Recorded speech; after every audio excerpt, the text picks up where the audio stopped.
Hmm? Ah! You're listening to the Run for Your Lives podcast.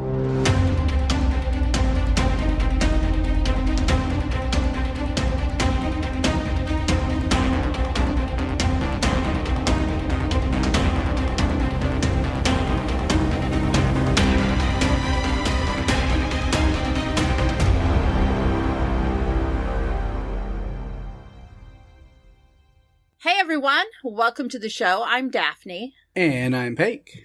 And this is the Run for Your Lives podcast.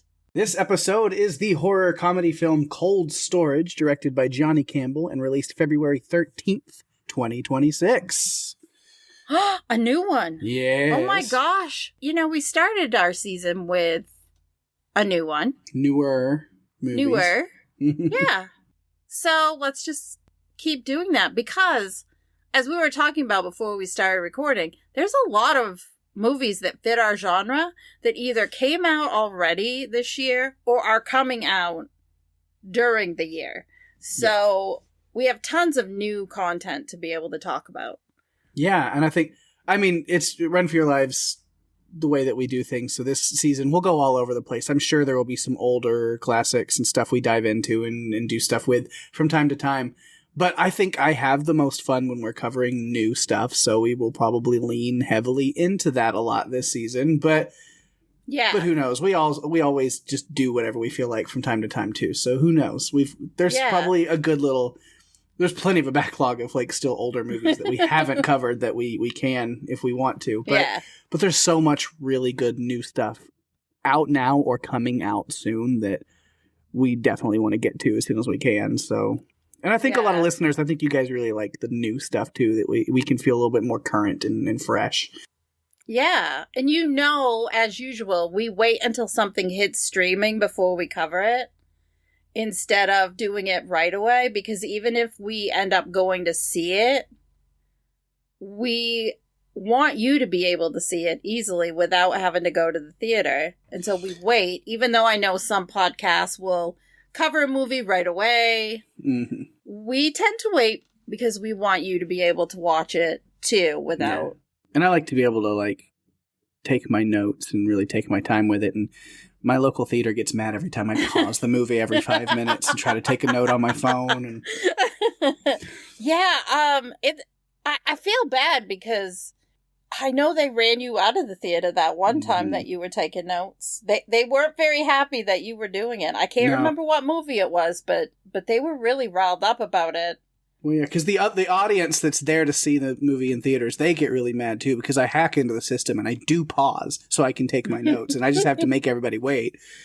And they're like, "What? Why does the movie keep stopping and freezing?" And it's just like, I'm doing something more important than whatever you have planned for this evening. The runtime for this movie is 5 hours now. Because taking notes takes time. Mm-hmm. When you think about podcasting as an actual activity, is not something that just takes an hour and a half to record.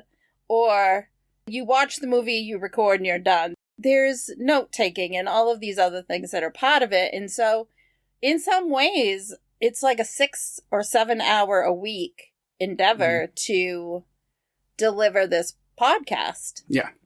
There's so many things that go into it. We've been on a little extra break, as you guys know. We had that little extra break. And, we're back now, fully in it. And ready to bring you some fun, scary, terrifying, adventurous movies over the season. Yeah. We found it was a nice little break, and then we kicked it off with some 28 years and got to dive back into that world for a little bit, and now we've got all kinds of new stuff and, like I said, maybe some old stuff. But yeah, I don't know why we go on a tangent of how hard podcasting can be. We don't want you to feel sorry for us. Yeah, no. I'm glad you enjoy it, and we do enjoy doing it. But I don't know if you want to Venmo us some money to donate for, then you totally can. If you want to feel like it. Now, I wasn't explaining it for them to feel bad for us. It's just because sometimes I know people don't really know, and so it's, it's good to share that it's a process. It's not, it's a process that we love doing. Yeah. But it has different components and we manage it. So I'm not complaining. I'm just sharing what goes into putting this podcast together. Yes. Okay, well, let's do some production notes. It was filmed in Rome and Caserta, Italy, as well as Ouarzazate, Morocco. Jonny Campbell has only directed 2 movies. His last one came out in 2006, and it was called Alien Autopsy. I kind of want to see more from him. Don't wait another 20 years to do another movie. David Kapp wrote the book Cold Storage and then adapted the screenplay. He also wrote scripts for some of my favorites, like Jurassic Park, The Lost World, Jurassic Park, and Jurassic World Rebirth, which we covered that one last season. The budget was $10 million, estimated to be $10 million, and it grossed $3.8 million at the box office. I think that's deceiving because I think this movie could be a cult classic maybe 10 or 15 years from now. And so I believe in it. I think there's a lot about this movie to love. Yeah. It was 99 minutes long. Pake, bring us a synopsis that you may or may not have had to correct IMDb on. Yeah, change a couple of things. Yeah. When a highly dangerous fungus escapes from containment, a former bioterrorism agent dives back into action alongside 2 young employees, and they must stop this threat. Excellent. And I saw what it said before, and it was wrong. So thank you for correcting that. IMDb, you can send us payment as well. We'll come in and correct your synopses if you need us to. Yeah. And again, get into it. Its synopsis is supposed to be vague because then I'm like, well, employees, but it was a containment. What does that mean? Because we'll talk about the movie because they're employees at a self-storage place what high security government facilities are just closing and selling to somebody to open a self-storage unit thing. Suspension of disbelief. Absolutely. There's a lot of that has to happen in this movie, but it was still very fun. I really enjoyed this one, and you picked it. We kind of were on the same wavelength when we were thinking about it, but then, this I think was the perfect movie for us to cover this week. Plus, Pake, Georgina Campbell. Love, love, love what she brings to the table. We got her in Bird Box Barcelona. We had her in Barbarian. She's moved on to the C films now with Cold Storage. She was also in Black Mirror in one of my favorite episodes, which was Hang the DJ. Yes. The matchmaker dating episode. I really liked that one. So, it's always great to see her. I don't know if we have covered a movie with Joe Keery before. I think this might be our first one. Yeah, I think this is the first time we've had him in a Run for Your Lives movie. I mean, I've talked about him plenty on Strange Indeed when I was doing that. Steve Harrington. Yeah, a lot of people pretty much decided that if anything happened to him, they were going to riot because he became a fan favorite throughout was it 5 years? 6 years? It just seems... 5 seasons. 5 seasons. 25 10 or 11 years that it took to do them. Yeah. Yeah. Yeah.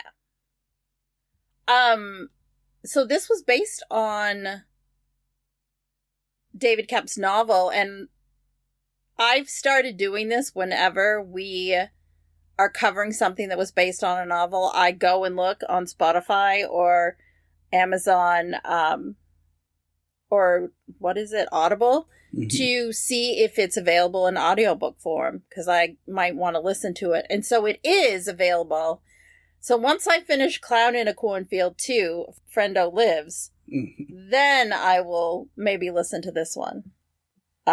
Which we'll be able to cover the Clown in a Cornfield too, because they're gonna make it. All right, good. I'm down for that. That was one of my sleeper hits that season for us. I was not expecting to enjoy that movie as much as I did. Yeah, that will be fun for sure. Yeah. So we're gonna do this the way that we always do. That hasn't changed. We are gonna talk about characters, and it's impossible to split up our duo of Travis and Naomi, or Tea Cake and Naomi. I have him listed multiple times in my notes as Tea Cake or Travis. It goes back and forth. Yep. And they're the main characters. I mean, the synopsis mentioned the former government guy coming in, but to me, they're the main characters of the movie. Follow their exploits a little bit more in depth. So yeah, it's always a good place to start there. We have this self-storage place, and it's the overnight security team because it's a 24-hour place, so people can still come in and go to their storage units. And so you've just got this kind of two-person team manning the place. Travis, a.k.a. Tea Cake, who I guess has been there for a little bit, and then Naomi must be the newer hire because this is the first time they're meeting. First shift they've worked together, so she's new. And we talked about I have, Tea Cake Joe Keery, and I have that spelled as D-J-O Keery in my notes because I can. Hoping to see him in concert this summer. Because he's coming. Yeah. Yeah. He's this overnight security guy kind of up top, while Naomi is spending more time kind of wandering the units downstairs. He lets this sad old woman in and goes down to her unit. Miss Rooney. Mrs. Rooney. Rooney, yeah. And that was fun. It was very sad at first because she's going to go down to her unit and go and be with her husband, her late husband, forever. Yeah, that's kind of what it looked like. Mm-hmm. She was going to take her own life, and she seemed very lonely. But she also didn't want to talk to him and didn't want him to talk to her, as he was trying. It was kind of the through line. She's like, "You're so chatty." And then even when Naomi meets him, and it's like, "You talk a lot." And then I love that whenever they're on the phone with Robert later, and the first thing he has to say is like, "Who's that who's the other person with you?" "Oh, that's Travis. Tell him to shut the fuck up." Like, I've tried. He just doesn't listen to me. He's very loquacious. Yes, that's a new word. I'm learning new terminology, new words, definitions. It's great. Loquacious. Yes. And he makes such a joke out of that when she says that he's loquacious. It was kind of adorable. Mm-hmm. So besides, his normal job entailing, he's also having to deal with this mysterious beep that keeps happening in the building. Well, and Griffin told him to take care of it. He did. He said to take care of it. And so, as far as I'm concerned, Tea Cake was not responsible. He was doing what he was ordered to do, which was going into the wall and climbing down the stairs into the ladder. All of that was, he was told to take care of the beeping. So technically the expedition, everything is warranted. He took care of the beeping. He did. Took care of the self-storage, too. Yeah. It's not going to beep anymore. After this movie, it's not going to beep anymore. He did fix that problem. He took care of it. I think it's a success. Yeah, absolutely. It's definitely more than just a smoke detector with needing a change of batteries. But oh, man. Have you ever had that problem at your house? Yeah. I take the batteries out. Yeah, usually. If I don't have new batteries to go in, I know it's dangerous. And folks at home, please don't do that. But also, who doesn't do that? Where it's gonna be I'll get the batteries eventually, but right now, I'd rather die in a fire than have to listen to that anymore. So for the time being, it's worth the risk. The gamble is. The beeping is it's just so awful. And that's what it sounds like, really. I mean, it sounds like a smoke alarm that the batteries are going dead. Mhm. So. Yeah, so that's with this beeping, so that's how he goes on the little intercom, reaches out and meets Naomi, this newer security guard, and she seems pretty cool. They start to get along, despite Travis tea cakes over chattiness.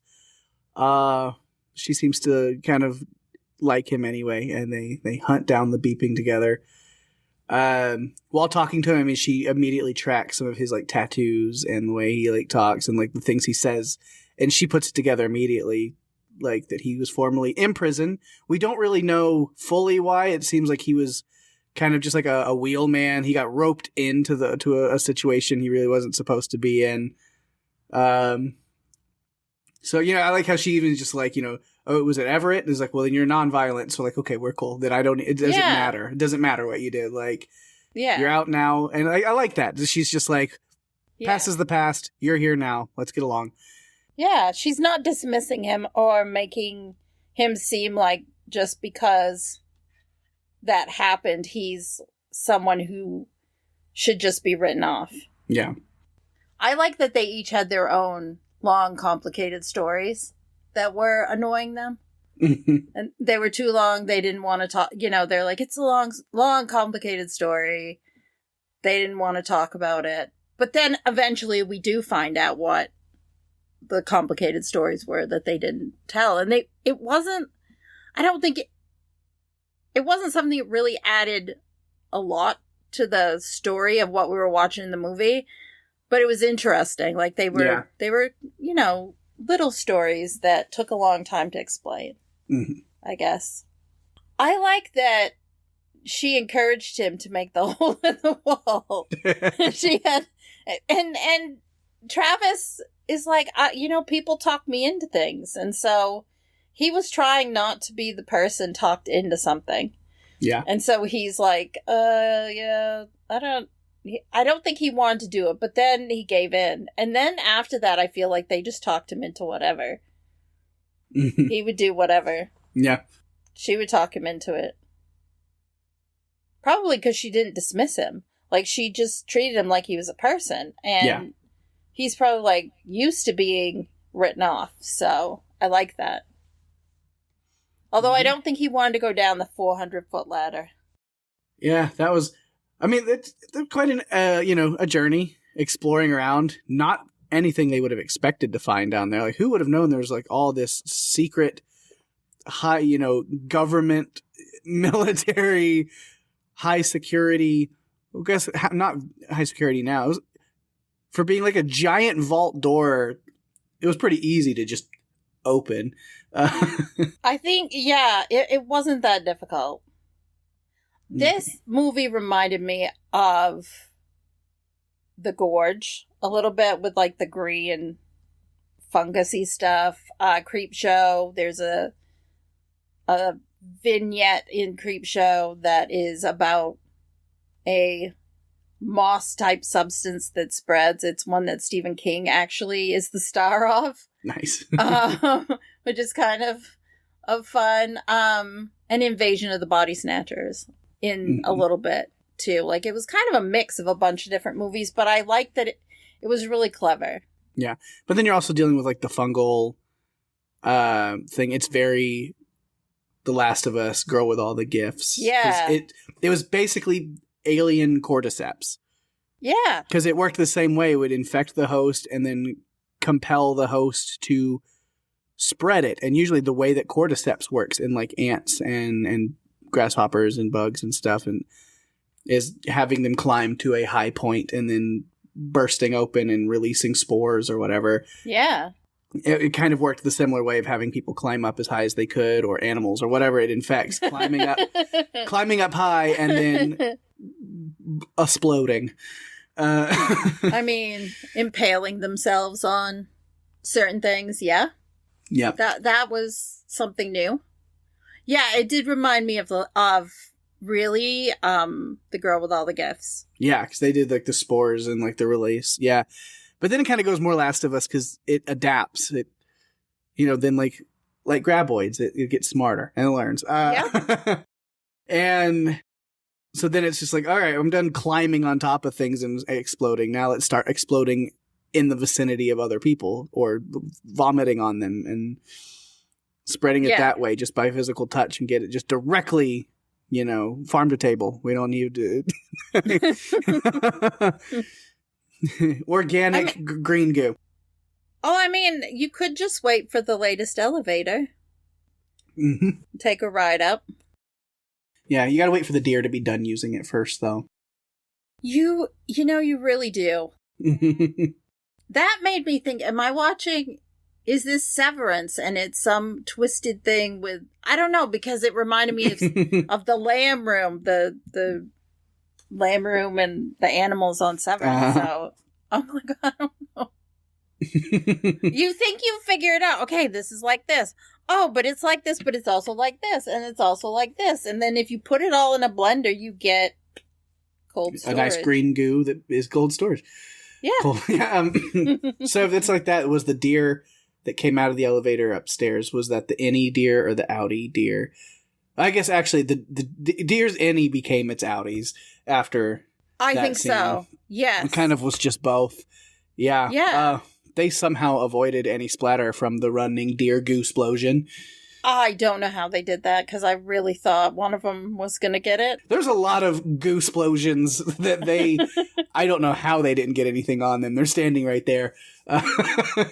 You know what? I think it was a continuation of the Stranger Things mantra that they knew that the audience wouldn't want anything to happen to Joe Keery's character, so they continued it. Yeah. And no, you can't hurt Georgina Campbell. Leave her alone. So his plot armor actually extended to people around him. So yes, as long as you're with him, you're good. Yeah, it's kind of a superpower he has where he's built a shield around himself that no one can see, but it's there. Yes. The fungus works really, really fast. Like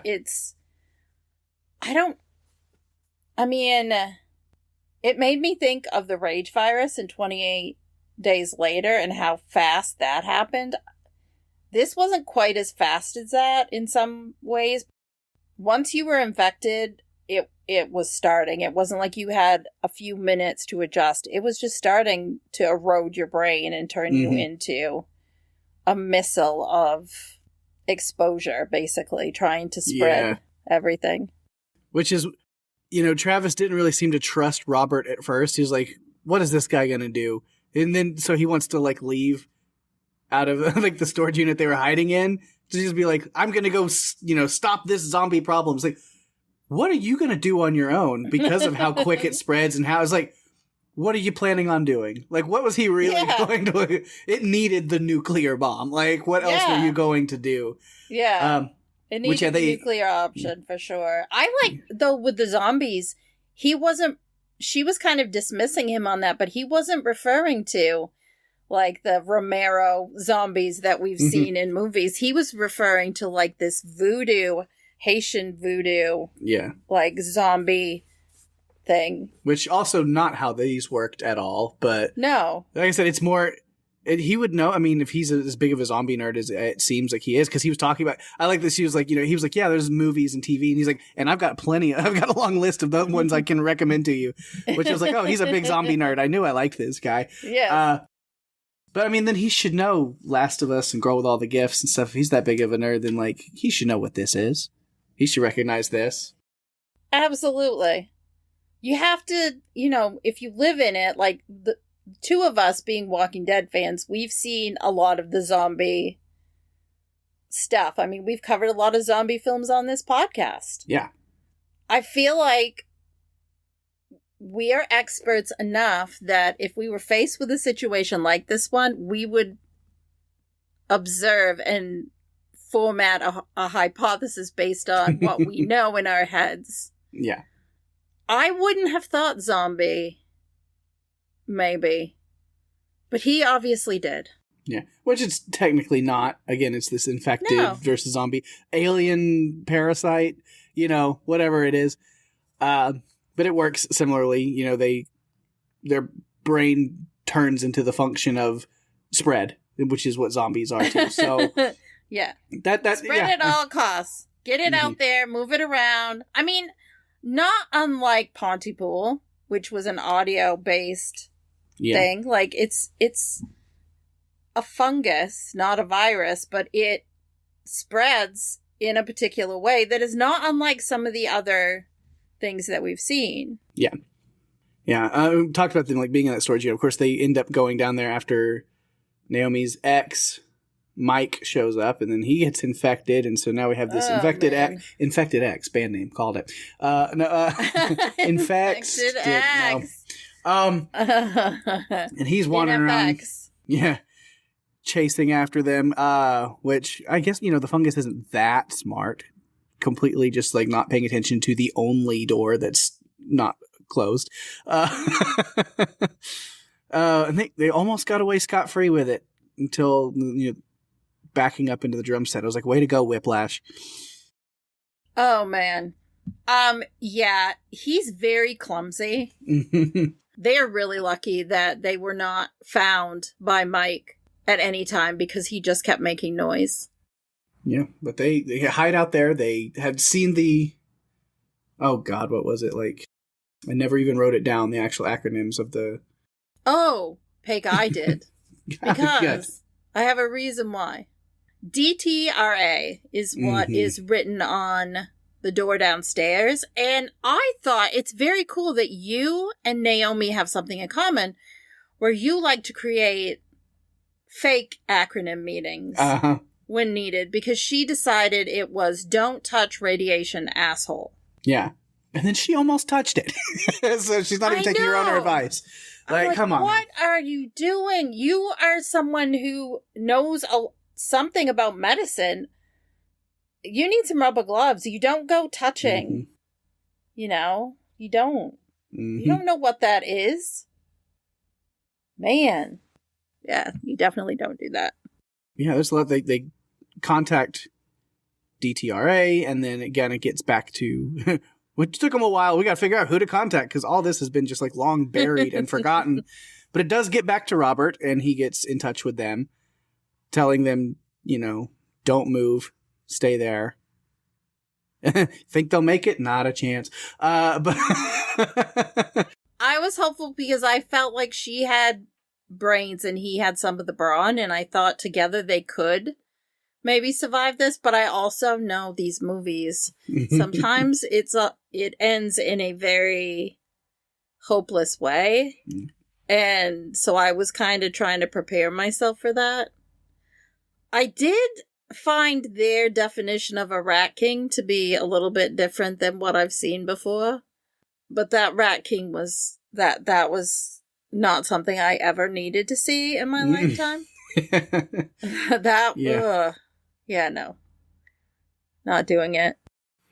Yeah, the staying put thing didn't last very long. Because again, as I mentioned, like, Travis is just like, well, I'm getting out of here because I'm gonna stop the zombies. I don't know. Again, what was your plan? I don't really know.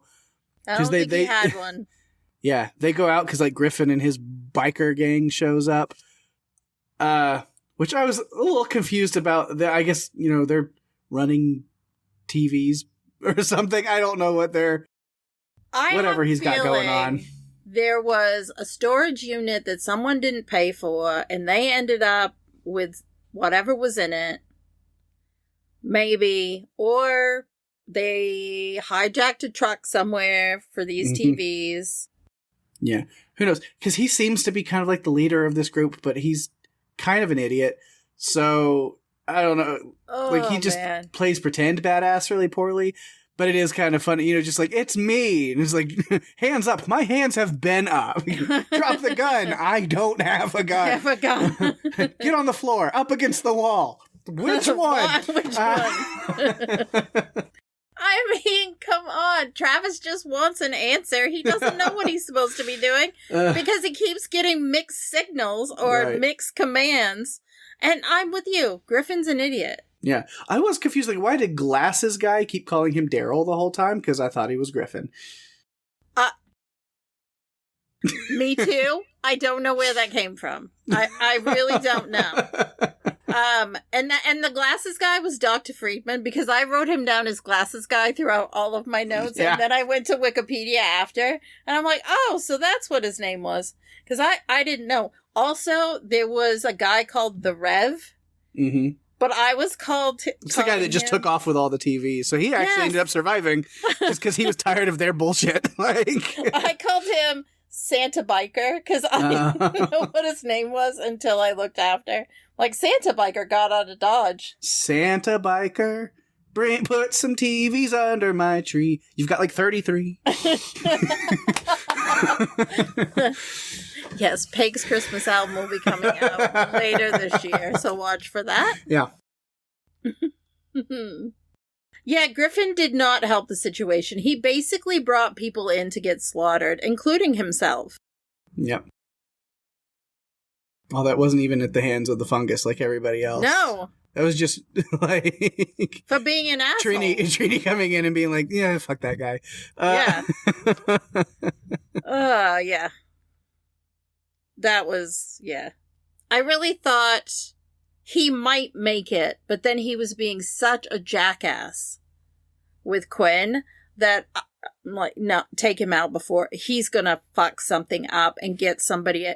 He's already got all these people killed. Mm-hmm. He's gonna fuck it up and even more people will be killed, including Travis and Naomi. So no, take him out because he's an idiot. Yeah. So they leave him and all the rest of them taken care of there.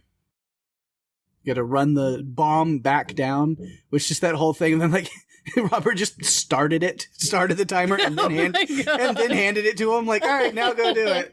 Because he's like, tells them how to arm it, but then, in his head, he's like looking at Travis and going, I'm not trusting this guy to follow directions and do it correctly. I'm setting it now, and then he'll get it down there. Yeah. Again, I think they probably would have been okay to do it and just lower it down the like that long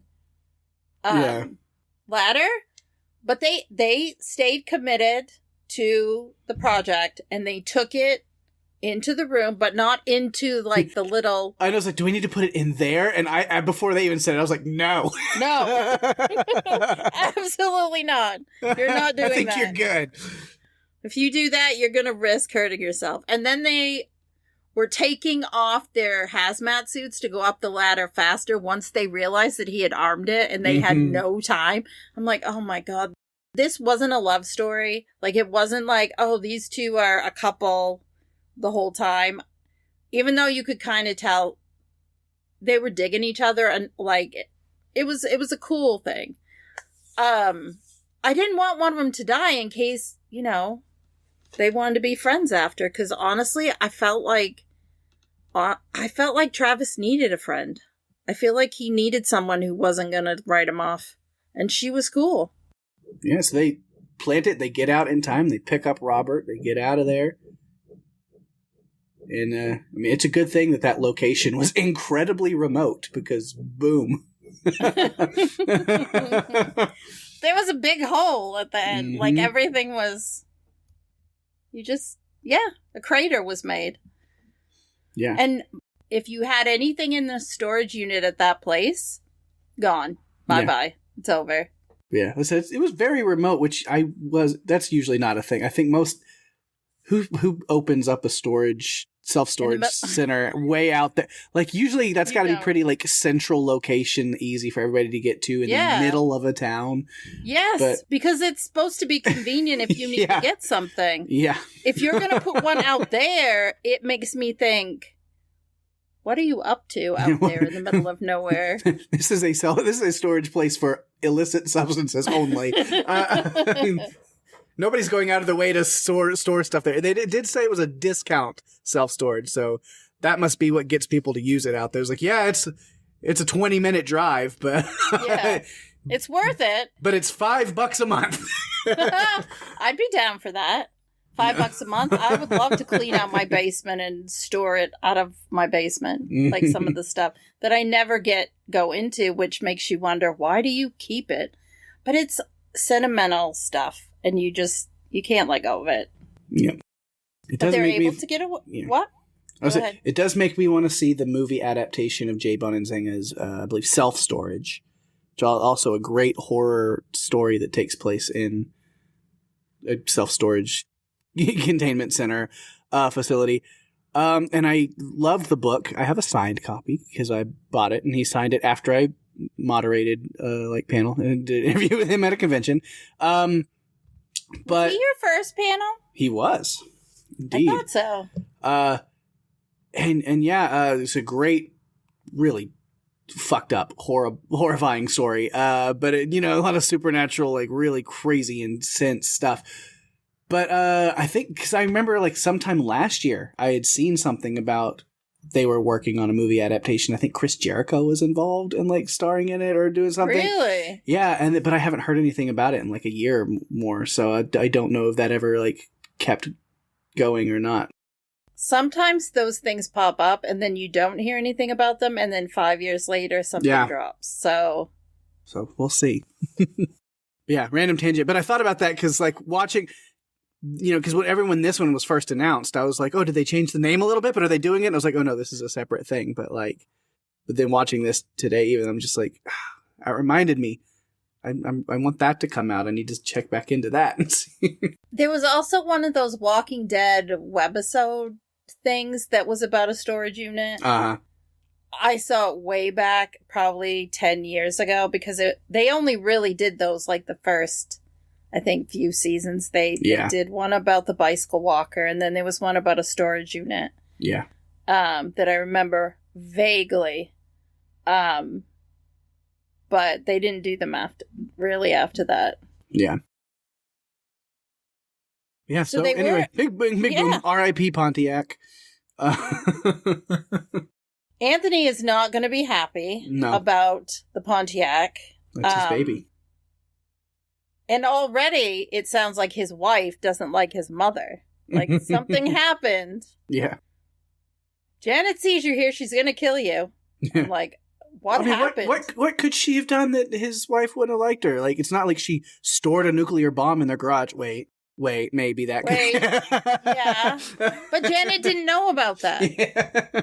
But if she's storing nuclear weapons in her son's garage, what other things has she been up to? Yeah. So they were able to get away. Yeah. And world then saved. The world is saved. We get to see Tea Cake and Naomi with Sarah, who is Naomi's daughter, just kind of sitting on a blanket, hanging out. Getting to be a father figure. It's nice. Good for him. Even more importantly than the world saved, we got the origin of the name Tea Cake revealed. So that's what we really needed out of this. That was perfect.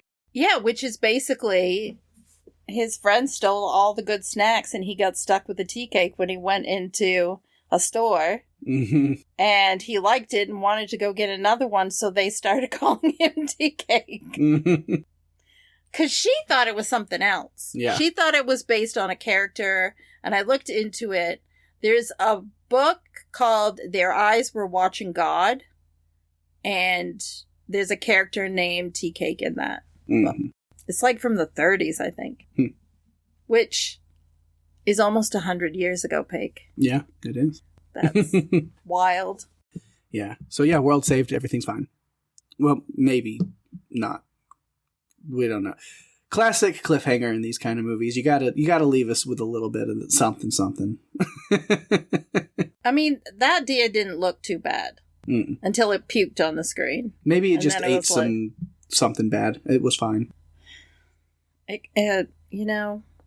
It might have walked on an old Double Dare set and ingested some green slime. Mm-hmm. Deer do have a hankering for gack. That's a scientific fact, I think. So, yeah. There was a problem at Nickelodeon Studios. They were like, we got to keep the deer out. They keep getting into the slime, into the gack. We're not going to be able to film any of these shows that require it because Yep. The deer we can't do the big slide that comes out of the nose today because the deer got into the slime. Yep. That's what happened, Pake. That's what happened. That's what I'm choosing to believe. Sorry, Mark. We can't film today. It's the deer. Nope. Nope. God, I loved Double Dare.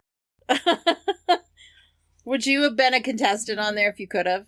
Maybe. Maybe. You loved it. I loved watching it. I didn't say I wanted to participate in all of the physical challenges. I liked watching it. I liked other people. I watched watching other people do it. Did they have the thing that was called Physical Challenge? Yeah. Yeah. I only saw a couple of episodes of that. Like, I never really got into it, but... I was a kid, like, young kid of the 90s, so that was, like, perfectly right in my era. That was... Of course it was. You were addicted as long as you didn't have to do the physical challenge. Yeah. As long as you were able to watch everyone have fun. Man, that was my era, was Double Dare, and then Double Dare 2000, and, like, Legends of the Hidden Temple, and Guts, and Global Guts, the Aggro Crag. Oh yes. That was my time, man. That's why we do this podcast, so that we can cover movies that force Peg to think about his childhood and look back with these wonderful memories. Yes. I also, again, I loved Legends of the Hidden Temple, you know? I loved watching other kids do it. You're not getting me running around in Olmec's temple. It's too much cardio. But cardio is one of the most important things if a zombie apocalypse hits. That's what we learned in Zombieland. Mm-hmm. Which we actually haven't covered. But we have seen it and we've learned it. Oh, man. Another one that we need to cut. Oh, God. Okay. But yeah, back to this. We've ended the movie, but that's not all that we have to talk about. Because we can circle back to Robert, look, it's Liam Neeson's. Always a good time. Liam Neeson's? Why did you say Neeson's? As a Key and Peele reference? Okay. Also, not something that I have seen. And don't tell me to get on it, because I've already got a list of things that you've told me to get on. Yes. And I don't have time. You haven't got on any of them yet, so. I have. I do watch Dimension 20. I, in fact, have completed several seasons of Dimension 20. Mm-hmm. So, several, as in 2. 3. I did. Completed 3? Yeah. Drag Queens. Okay. Yeah. Cloudward Ho. Just one season of Drag Queens, right? You haven't watched both of them. Right. Yeah. You're just trying to find a way to hold me down and say, or push my excitement down. Why would you do that? I don't know. It's who you are. Yeah. I'm used to it by now. So, Robert Quinn. Yes. So, we meet Robert. Kind of, back almost 20 years prior, really. When he goes with Trini to this, I don't even know where it was. Australia. Out in the middle of nowhere, basically. Is an Australian town that I will not attempt to pronounce. Okay. All right. Well, they go out there because they had gotten a call about this Skyline. Okay, so let me back up a little bit so we have a little preface to this situation. Back up all the way to the very beginning of the movie. Yeah. Ending the exposition intro text with, "Pay attention, this shit is real." I thought that was funny. It does set the tone very well for the movie. So I was like, okay, good. Uh-huh. So this whole movie takes place because a Skylab has been, falling back to Earth. In pieces, basically. And I fall to pieces. That's coming on Pake's retro album, where he goes back and covers some really classic hits of music. Yes. How many albums am I putting out this year? Man. You're putting out a lot. Just a workhorse. You're trying to be on it. You want to release many. Just gonna do all of them. All the genres. Yes, every album. Every album that comes out this year is me. You're gonna have a really hard time when you do your top 9 in January, and they're all you. Yeah. You might have to let someone else evaluate them, because I'm not sure that you can. Mm. I don't think you should. I think you should let someone else do it. We'll have to see. So, again, this is taking place because a Skylab is coming back into the atmosphere. Yeah. Or I guess it did already, and most of it was in the ocean, and they cleaned up stuff. But then, this one of these, like, it's capsules, an oxygen. It's an oxygen tank. Landed in, not going to pronounce it, Australia. And some guy was just like, I'm going to keep this and charge admission for people to look at it. And they're like, okay, that's fine. You can do that. Even though we know there's this adaptive space microorganism in there that's totally not going to be the end of the world. But that's fine. You just hold on to that. It's never a good sign. Was it Men in Black that had that? Where, I don't know. So many movies I get the vibe from when I watch this. So Quinn, that's what I called my notes. Quinn and Trini went with Dr. Martens to check out this tank because they get a call from the guy who had kept it and that something was happening. Which is funny because it was Doc Martens that ended up being her downfall. Yes. Do you think, I have to go check and see if these are the actual character names in the book, because if they are, David Kemp did that on purpose. And if he didn't do it on purpose in the book, he did it on purpose here. Because her first name is Hero. Mm-hmm. Dr. Hero Martens. Yeah, what a hero she was. For what, 5 minutes? Yeah. So she gets infected, and we get this montage of this oxygen tank being put inside this box that's supposed to keep it from leaking and taken to this bunker in Kansas and sealed up and put away. And then miraculously later, it just, this storage facility for government pathogens becomes a self-storage center. Yeah. Of course, why were they what kind of heavy security? Like, there was levels of security, but eventually over time, it's like we see that it eats through stuff. I mean, yeah, the boots aren't that bad, but it ate through this capsule that was designed to survive launch and then probably even re-entry into Earth's atmosphere and atmospheric pressure. It ate through that. Then what makes them go all right, steel door and little glass vial. It'll be there forever. And ever and ever and ever. No. I'm just glad that they checked Galveston off the list of places they were going to keep it while they were talking about it at first. Yeah. Yeah, that would have been a little too close. Mm-hmm. And I liked Galveston when we were there. Yeah. It's a nice little place, so no, we don't want anything happening. There's plenty of other green goo in Galveston to deal with. We didn't need more. Yeah. True. Yeah, so we don't see Quinn until basically he's getting a phone call. And I have to say this because Claire Holman plays his wife. She was an investigator in, I think it was Midsummer Murders. I watched so much. She's British.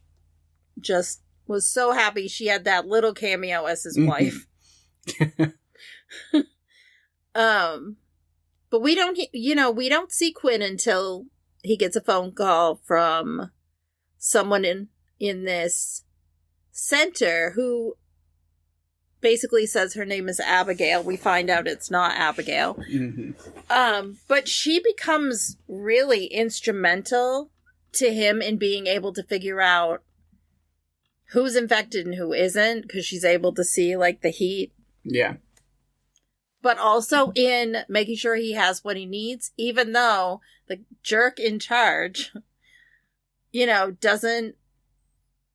He's just an asshole. He's not helpful. I got so excited when I first saw him, though, because I know. Even but like just his voice, and then I was like, "Wait a minute, is that?" And then you like see his face, Yep. like Richard Brake. Yes. Yes. I always love my whenever I God. see him. He's fantastic because he's perfect at sleazy villain type. I'm sure he's Always. just delightful in person. I've never had the opportunity or honor of meeting him. I know our friend Jason has and has done a panel with him and has talked to him. So I'm sure he's absolutely delightful, but he's always great in sleazy scumbag roles. He's so good at it. Well, he was also in Barbarian. So this Mhm. isn't the first movie that he was in with Georgina Campbell. We've covered him, I think, in 2 movies so far. I think this is third. Because he was in Time Trigger he's- Island as well. Yeah. And he played a sleaze in that too. Like, Yes. he's really good. There are just Yeah. some actors that crush it when it comes to being the bad guy. But not just a bad guy.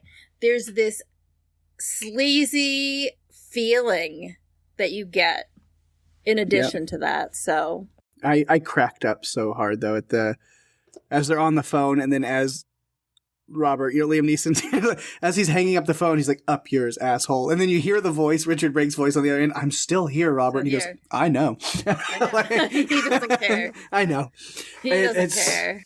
I love that Liam Neeson is at this part in his career where he's just saying yes to any fun project, like indie horror films and stuff like this, to the new Naked Gun movie that he did last year, which was incredible, by the way. Like, so much better than anyone should have given it any credit for. It was so funny and so perfect. Like, that was a great time. I love the new Naked Gun with Liam Neeson. And it's like, if you would have said, however many years ago when he was like peak, like Taken Liam Neeson and been like, yeah, he's going to star in a reboot or like continuation of the Naked Gun and be the most absolute slapstick, nonsensical, ridiculous version of himself he's ever been. Be like, that guy? Liam Neeson's going to do it. But he nailed it. Yeah. I love that he's just leaning into the camp in his older age and just like, all right, I've done all the like blockbuster movies. I've done the big high-end dramas. Now it's time for me to have fun. Absolutely. And he like leaned into his age a little bit. Like he was like his back was Yeah. a problem. And so he's leaning into it. He's not trying to present as being a 50-year-old action star instead of his age, which I think is 70 now. I appreciated that so much. And I loved the relationship that Quinn and Trini seem to have, where it's not romantic, it's just they get each other. They're like partners in crime. They're like a tag team. And Leslie Manville, I thought, crushed it. We didn't see enough of her in the movie, but I loved every scene she was in, and I loved that she showed up at the right time Yeah. in the Pontiac to save the day and show that she's just a tough girl too. Like, I really loved that.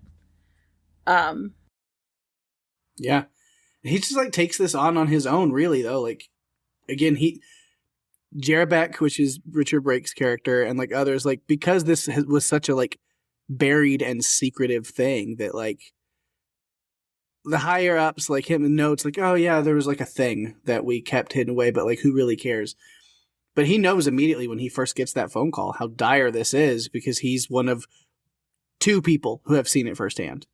Yeah. And what it can do.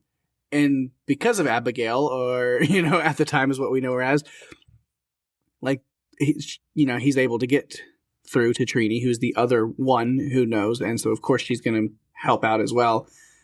They've But got they're the both plan. retired, Pake. Yeah. They're not even in this anymore. Mm-hmm. Yeah, but if they don't do something, then the whole world will retire. You know why? He has to come in, Pake, because he has a particular set of skills. He does, in fact. Truly. One of those skills is item 7. Yes. Which I love. They're very just mysterious about that whole time. It's like, you got everything? Like, what about item 7? We got to go pick that up. What is item 7 and why? It's so sketchy. It was on his white paper. So yeah. Abigail knew what it was. But they just kept being very mysterious about it until we see them pull it out of the garage and then show up with it And it's really not even until he's showing Travis and Naomi that you're like, oh, nuclear bomb. Got it. That's, Yeah. Yeah, literal nuclear option. Because it was just like, what? She's like, what are we gonna have to do? And he's like, we're gonna have to do, Abigail's even like, is that what we're gonna have to do? They're being very vague again. And it was like, I saw your white paper. I know what your plan is. Right. And I was like, what terrible end game is on this white paper? But I was like, yeah, I assume it's similar to what they did to Australian Town.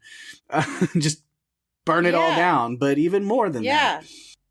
Yeah, you have to get rid of it. It has to, be completely eviscerated because it's the only way to make sure that this fungus doesn't exist beyond where it is. Mm-hmm. You've got to extinguish it by fire. I mean, really. It can't be done any other way. Yeah. Hand it off to the kids. Let them handle it. I'm too old for this. You youngins can handle the bomb. I'll stay up here throw my back out shooting a guy with a machine gun, which, been there. I hate when that happens. Well, I mean, their options were to take the bomb down or stay up here and have to kill people because that's what he was going to have to do. Anyone that was infected was going to have to die. That was the situation.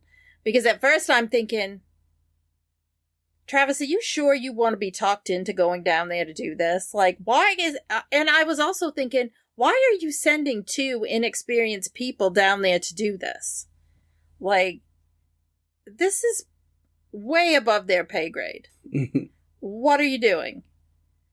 And that's because he was responsible for making sure that nothing truly escaped.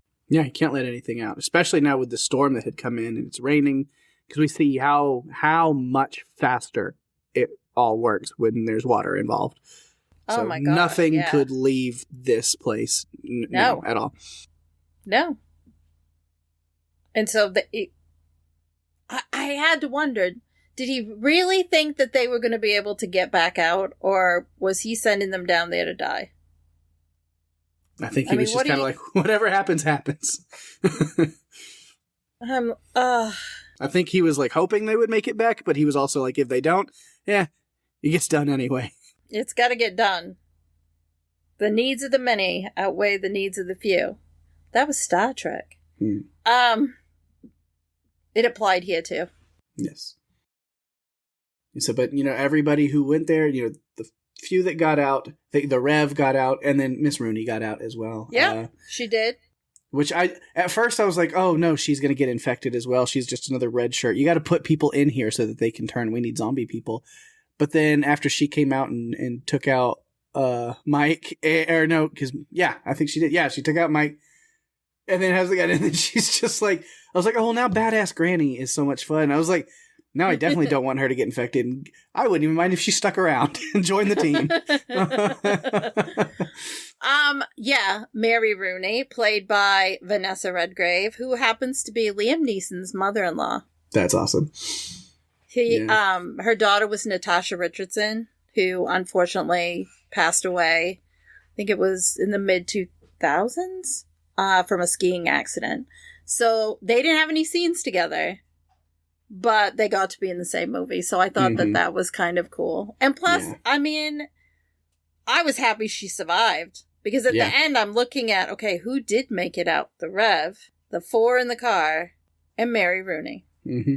I do like throw your gun in the river, and then she just tosses it to Travis, like, I'll let you handle it instead.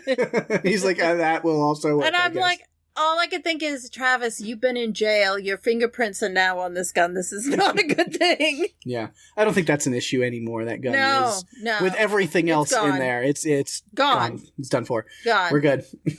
Instantly dissolved, basically. Yes. Yeah. I do have just some other, a huge chunk of notes, honestly, but I could probably go through them fast. Oh my God. About just thoughts about all the zombie fungus, cordyceps and stuff. And I've talked about some of it, but just talked about a lot of it. It was fun. Carol. Oh, I thought Carol, but no, Hero. Hero was her name. I don't know why I wrote down Carol. Yeah. I didn't watch this with subtitles, so I heard Carol, but it's Hero. Yeah. That's why I had to go and do it, because I didn't watch it with subtitles either.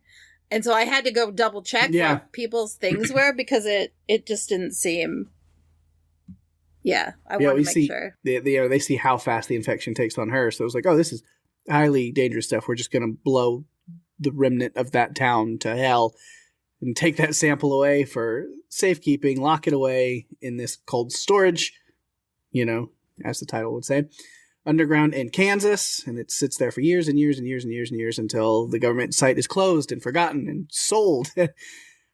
Certain death buried below a bunch of people's useless shit. Mm-hmm. And a bunch of TVs. Yep.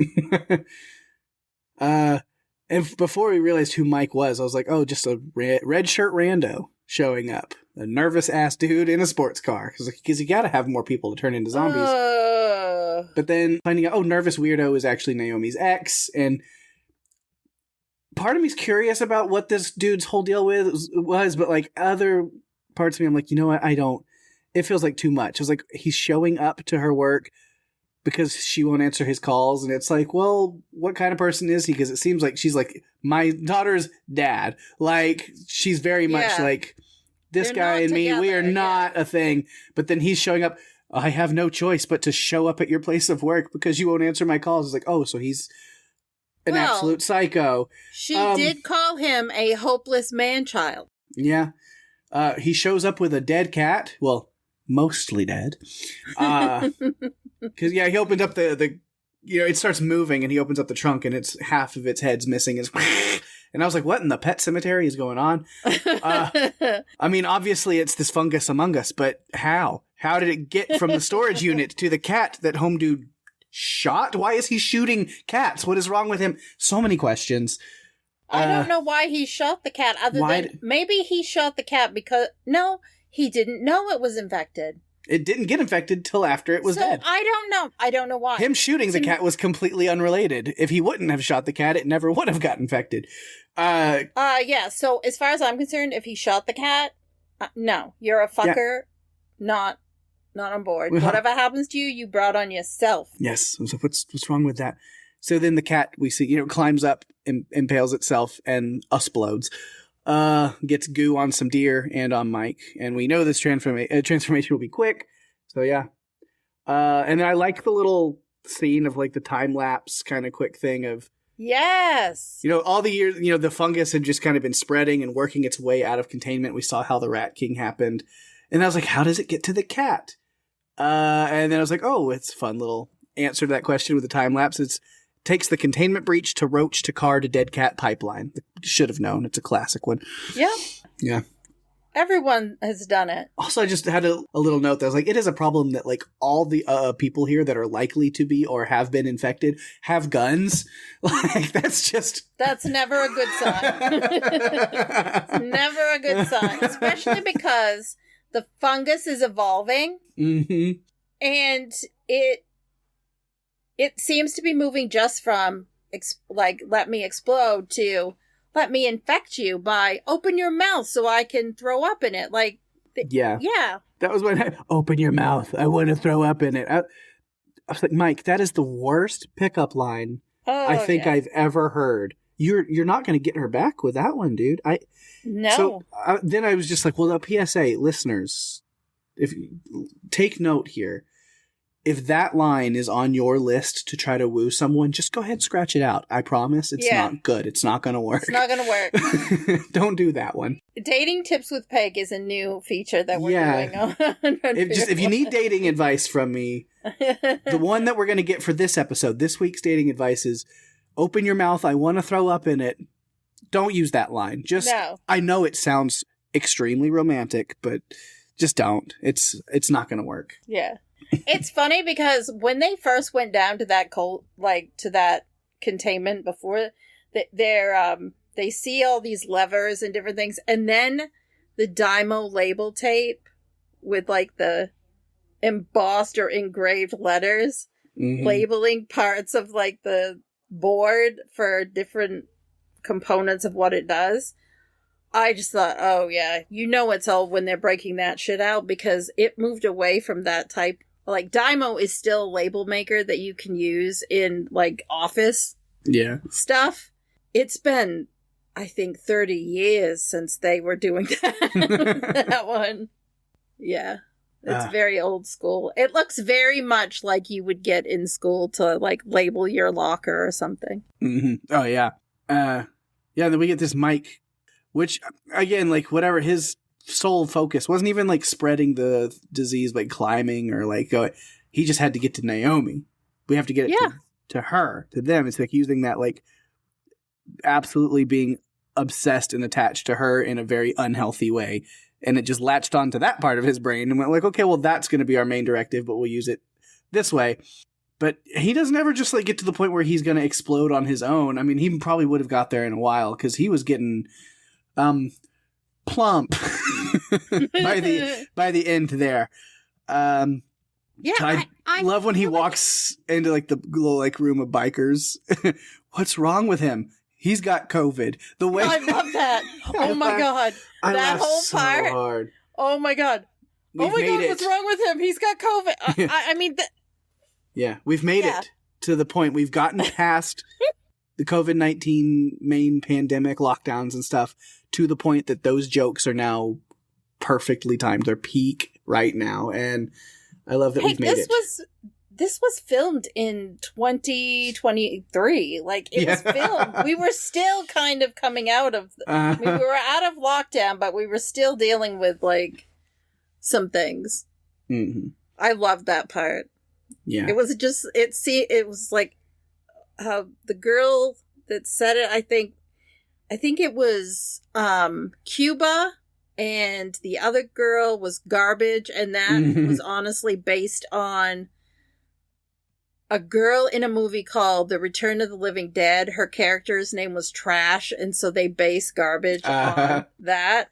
Again, Return of the Living Dead, another movie we should do, and it's kind of got similar veins to this one as far as the comedy part of it, so I think it's one that we should do. Nice. That'd be fun. Yeah. Yeah, well, that's really it. I think that's all that I've got, other than just like all of the explodey goodness. I think Cuba's head exploding was a great effect, a great shot. I don't know how much all of it was like CGI versus some practical.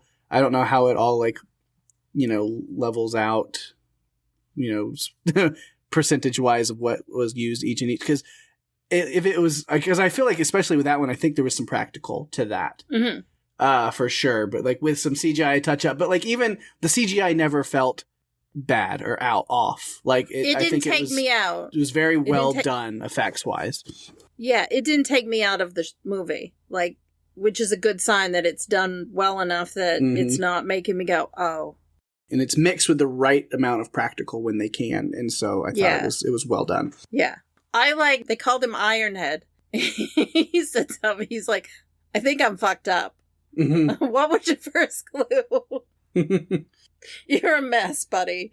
A mess. You should have been out with the Rev, and you wouldn't even be in here now if you stayed out with him.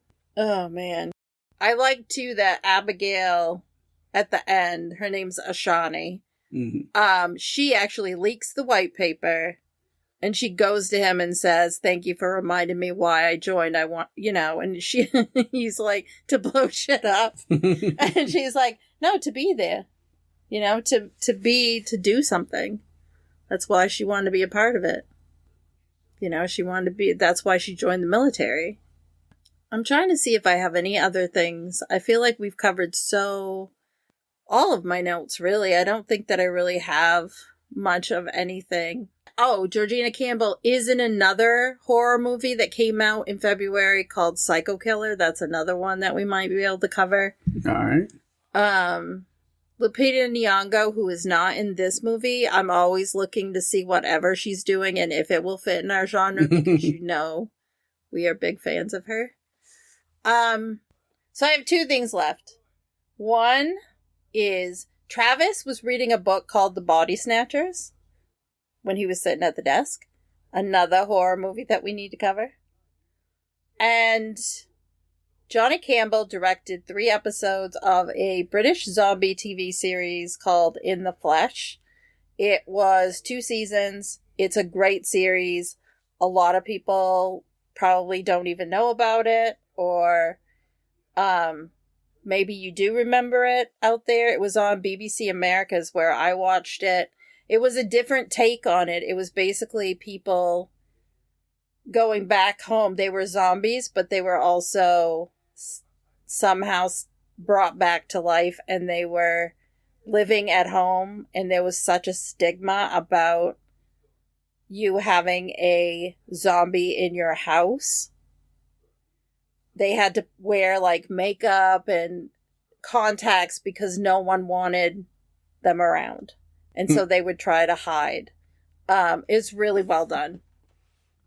Came out not long after Walking Dead started, but it was a really great show. And Pake, that's all I have. All right. Nice. Except for these 5 things that I bring up. Okay. Because there's 5. Yeah, there's 5 more things that I have. All right. There's nothing else. The only one thing I've got left is this list of 10. Yeah, perfect. Well, that was fun. It's good to get back to something new and fresh and fun.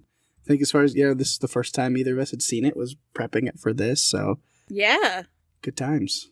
I like that. I like when we get to cover something neither of us have seen. And plus, it being something new, it's fun to talk about it. Yeah. So as we said, like at the beginning of the episode, there's a lot of really great new stuff that fits in our genres coming out now or soon that we're excited to cover. I'm not going to name anything, but what's been coming out recently or, in the past couple of months.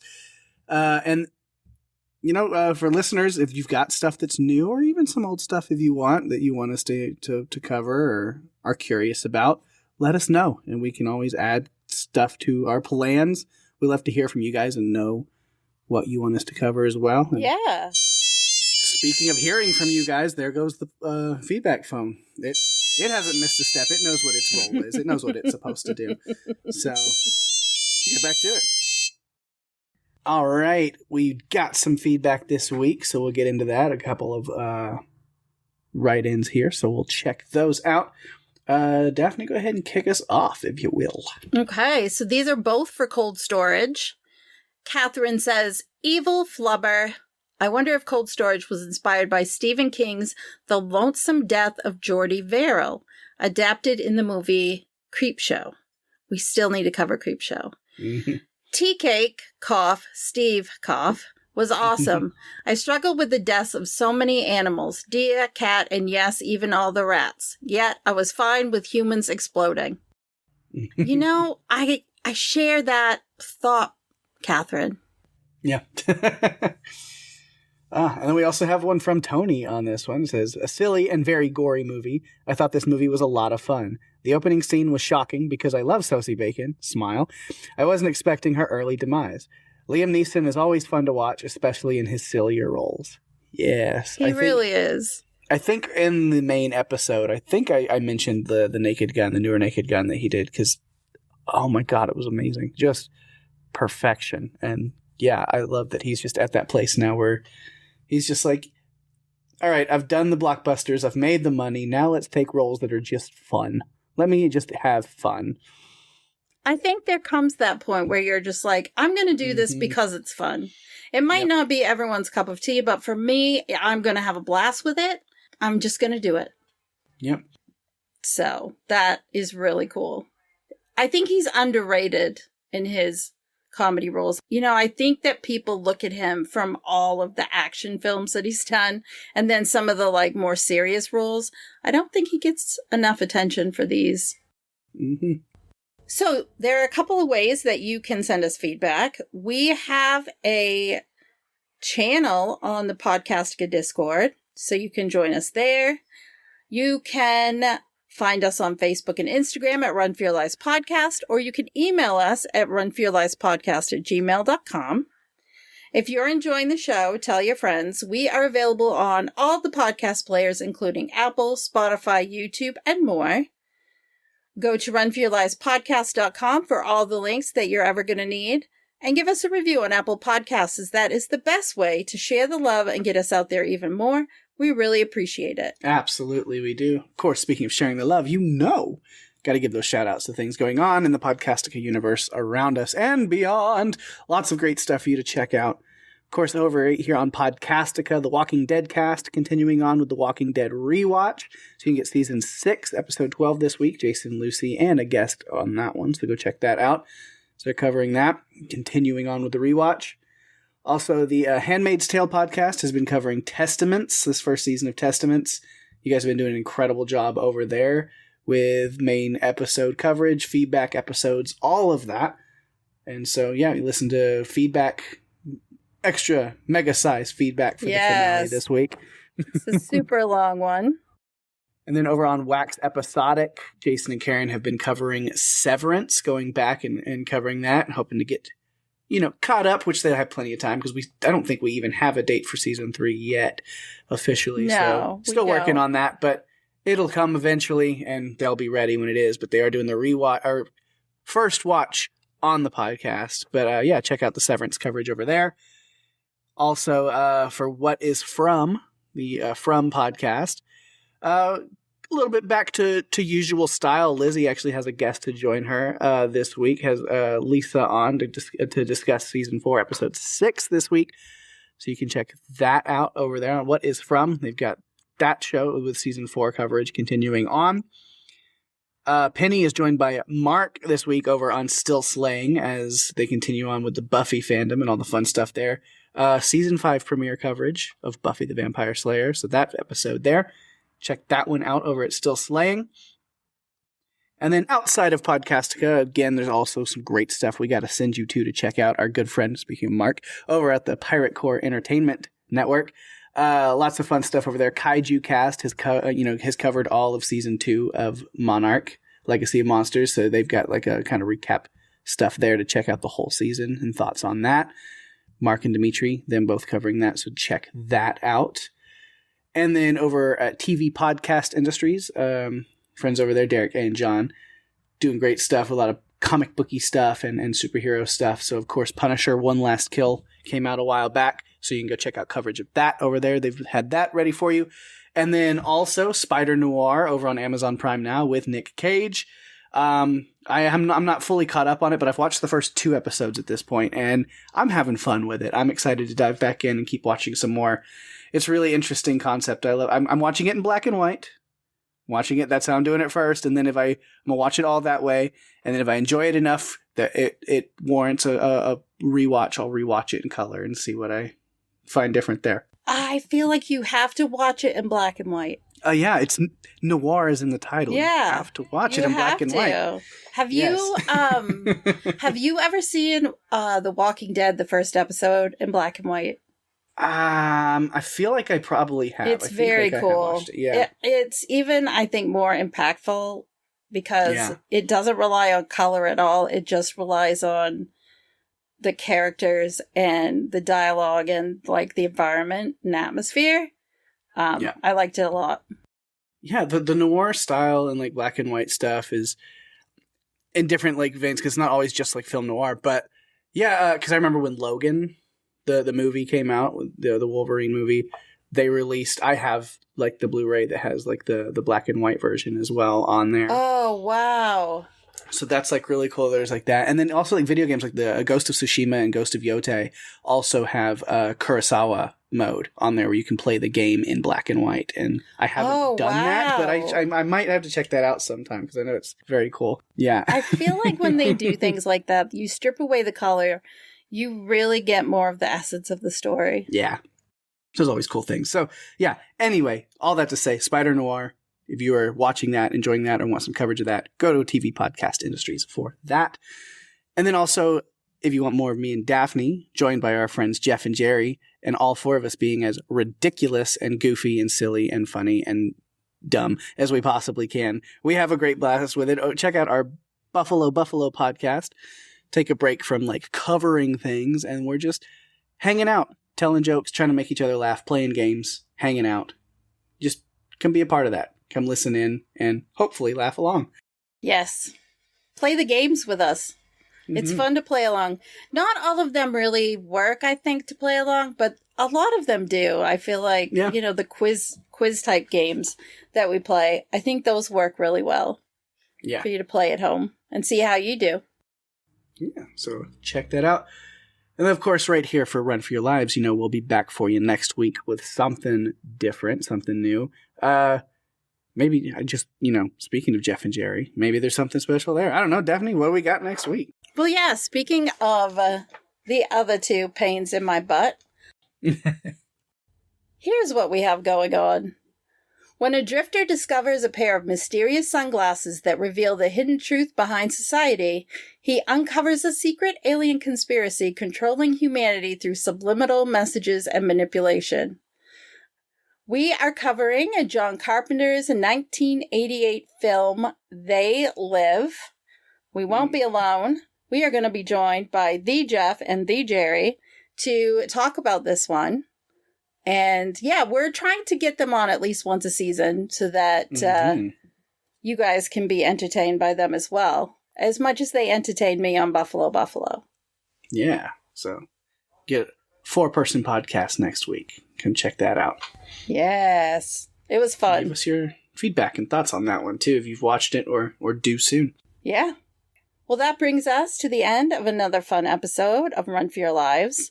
Thanks, everyone, for listening. I'm Daphne. And I'm Pate. And if you have to run, you better run for your lives. Bye-bye.